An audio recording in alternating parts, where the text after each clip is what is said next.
রাগের মাথায় আপনি সন্তানকে বললেন তুই মর, ফেরেশতারা বলল আমিন।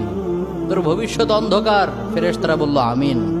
রেগে মেগে আপনি আপনার মেয়েকে বললেন জীবনেও তোর কপালে স্বামীর ভাত জুটবে না, ফেরেশতারা আবারও বলল আমিন। আচ্ছা, আপনি না সেই ব্যক্তি যে তার নিজের জীবনের চাইতেও সন্তানকে বেশি ভালোবাসেন? আপনি না সেই ব্যক্তি যে তার সন্তানের জন্য হাসতে হাসতে নিজের জীবনটাও দিয়ে দিতে পারেন?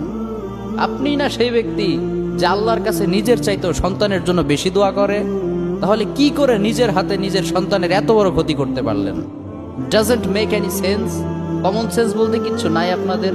আপনারা কি জানেন না আপনাদের রাগের মাথায় বদদোয়া করাগুলো ফেরেশতারা আমিন বলে?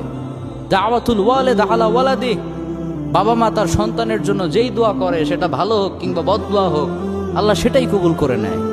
এজন্য খবরদার, নেভার কার্স ইউর চিলড্রেন। রাগের মাথায় কখনো সন্তানকে অভিশাপ করবেন না। খুব বেশি রাগ উঠে গেলে তার জন্য